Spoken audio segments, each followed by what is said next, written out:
Y en el año en el que se cumple el 50 aniversario de la muerte de Julio Sosa, estamos aquí en el bar El Barón del Tango con el escribano Freddy González, quien preside además la Fundación Julio Sosa. Freddy, ¿cómo estás? Hola, muy bien, por suerte. Sí, acá estamos nosotros en esta tarea de mantener vivo en el recuerdo lo que fue Julio Sosa, en tres aspectos. El de cantor, que es el principal, pero también el de poeta, el actor y además el periodista, porque en todos esos casos Julio se destacó, actuó y se destacó. Creemos nosotros que la beta del artista lamentablemente no fue muy bien utilizada, tal vez por falta de tiempo, porque para 1965 Julio tenía firmado unos contratos para hacer una gira por España, los Estados Unidos, México y tal vez Australia, y para filmar dos películas, o actuar en dos películas, ¿verdad? Bueno, eso el accidente lo impidió, este, y no pudimos poder apreciar esa beta artística de Julio, que se pudo ver en los tangos, en las grabaciones de Canal 13 fundamentalmente, donde él interpretaba el personaje que decía la letra del tango, y bueno, por la filmación, por ser en los primeros planos, los gestos de él ayudaban mucho a interpretar al personaje que estaba él interpretando, cosa que nos permitía darle más fuerza a la interpretación, sobre todo para los que veían. Y aún ahora, después de tanto tiempo, yo he llevado esos videos a escuelas públicas, escuelas donde hay niños de 10 o 12 años, y el magnetismo, no solamente la voz, sino los gestos de Julio, todavía atrapa a los chiquilines. De manera que eso habla muy bien de un artista, de un actor, que permite que después de tantos años, niños puedan admirarlo todavía. Quedan prendados y prendidos de él. En cuanto a lo del poeta, bueno, su libro Dos horas antes del alba habla muy claramente de que lo que él escribía no lo imaginó, generalmente lo vivió. Mucho habla de amor, de sus amores contrariados, que el amor en la vida de Julio jugó un papel importantísimo. Se casó 3 veces en 35 años, de manera que él lo vivía intensamente, y con eso aprendió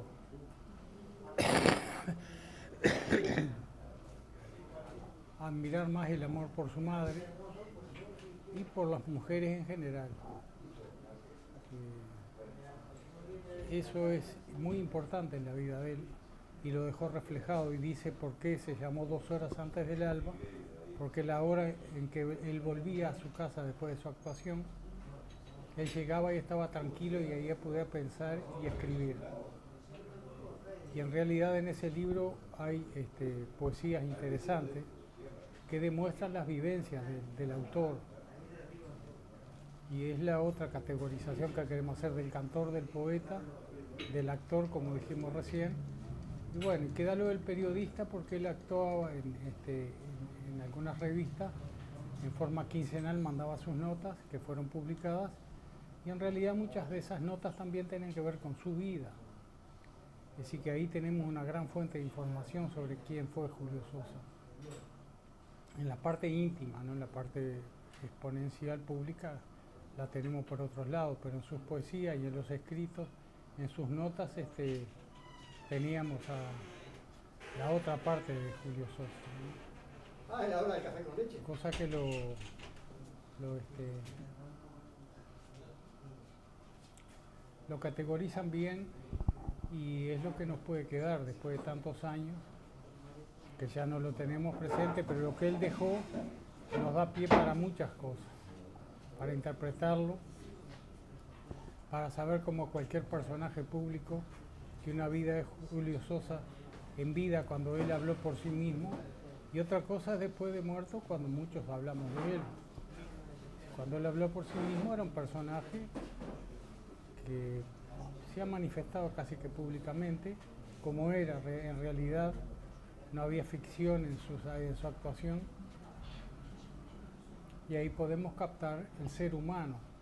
que en última instancia es lo que hay que rescatar de cualquier personaje que haya pasado por esta vida, que la parte pública muchas veces puede ocultar al ser humano. Sin embargo, analizando esa actividad pública de él, nosotros sacamos al ser humano que había adentro para tener que fue un muchacho muy leal a determinados principios, los principios que surgen de un muchacho de un barrio, de una ciudad del interior del Uruguay, un gran soñador que pudo cumplir su sueño al llegar a la ciudad de Buenos Aires y triunfar como él triunfó en el canto, y ese triunfo del canto le permitió desarrollar las otras actividades, la del artista, la del poeta y la del periodista.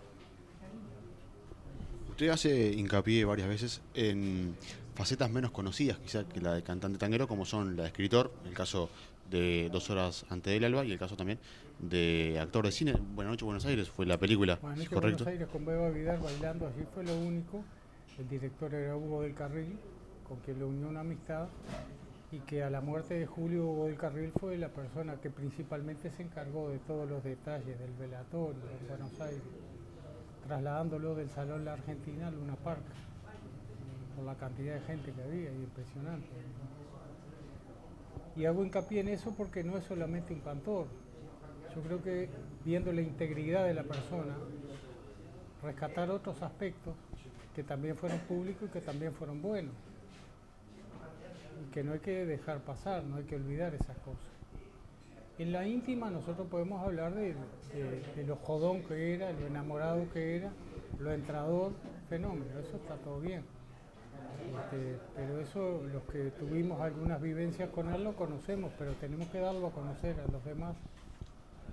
porque el tiempo pasa para todos, y de esa manera tenemos que ir también haciendo nuestros aportes, y esa es una de las fines de la fundación: rescatar, preservar y difundir algunos aspectos de la vida de Julio, algunos no tan conocidos, para que las generaciones futuras puedan tener también una información de primera mano de quién fue la persona, el ser humano, como les digo yo, que es lo más importante. Mientras él como ser humano se desarrolló, fue cumpliendo metas en la vida. Esas metas él las pensó ya de jovencito, de adolescente. Acá mismo en Las Piedras él pensaba ya de joven, muchos años antes de que ocurrieran los hechos, de viajar a Buenos Aires y triunfar en Buenos Aires. Fíjense qué sueño, sobre todo si esto lo ven hermanos de allá de la ciudad de Buenos Aires, el sueño de un chico tan lejano, de un lugar tan lejano, pero sin embargo la Meca de Buenos Aires siempre fue el gran atractivo. Yo supongo, a veces hago un paralelismo con Homero Mansi, que nació en un pueblito de Santiago del Estero, Añatuya, y que con su pluma llegó a Buenos Aires, estudió, quiso ser un hombre de letras, y como él mismo decía, terminó haciendo letras para los hombres. Bueno, Julio acá también pensaba en ir a Buenos Aires y triunfar, y lo hizo. Eso habla